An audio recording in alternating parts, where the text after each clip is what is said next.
Tulo ang napusilan patay samtang usa-usab ang naangol sa dakbayan sa Mandawi sa nakalabayng weekend. Ang duha ka mga biktima gayong sakop sa Kuratong Balilinggang ug security ni Usami City Vice Mayor Nova Parohinog. Si Chona Carion sa report. Ang namatay mao si Renan Mabida, 35 anyos ug Mark Lester Castillo, 40 anyos, taga Usami City.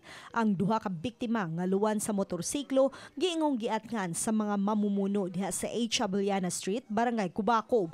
Misuway pa pagdagan si Mabida apan gigukod siya sa suspect ug gipusil sa makadaghang higayon. Mato di Senior Superintendent Julian Intoma, si Mabida ug Castillo may Chief Security ni Vice Mayor Nova Parohinog sa Usami City ug anaa sa drugs watchlist sa Usamis Police Station. Giingong sa buwan sa Marso pa gaabang og balay diha sa Barangay Cubacob. Buto-buto din ang dunay motor nga ning exit. Then ang sulti sa mga barangay opisyalis doon na sila mga CCTV nga na-install kana may ako nang gipasubay sa atong mga investigador. Ang ato aning madudahan noon na ining grupo sa Kuratong diha sa ato ang city doon ay plano ni silang ma-establish na sa dinhi og teritoryo, pero maka-stage na silang illegal activities. Gidugang ni Intoma nga illegal drugs ang posibleng motibo sa pagpatay human gitumbok nga kauban sa grupo ni Steve Go. Nanawagan karon si Intoma sa publiko nga kun adunay kadudahang mga tawo nga mipuyo sa ilang dapit itaho dayon sa kapulisan. Giingong aduna pay 8 hangtod 15 ka mga sakop sa Kuratong Balileng ang gipangita karon. Isa din sa na nagdala og drugas din sa area sa Mandawi.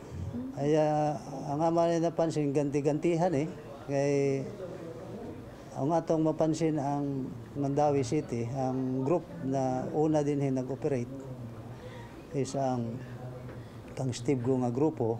Pero kinisad sila nga grupo sa Usamis, link sad ni sa kang Steve Go nga grupo.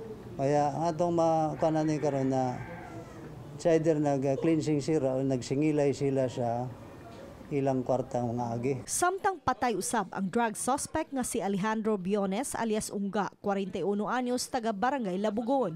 Igulang untang mag-serve sa warrant of arrest sa mga sakop sa Station 3 sa kasong murder batok ni Briones. Apan gingong una king mipabuto sa kapulisan hinungdan nga napusilan siya sa mga pulis. Nasakmit gikan kang Briones ang siyam ka pakete sa gituhang shabu sa lapi og 38 kalibring paltik. May bunot siya, din nakapabutog siya sa ato ang grupo man ang gitira siya sa ato ang mga personality. Chona Carion, Balitang Bisdak.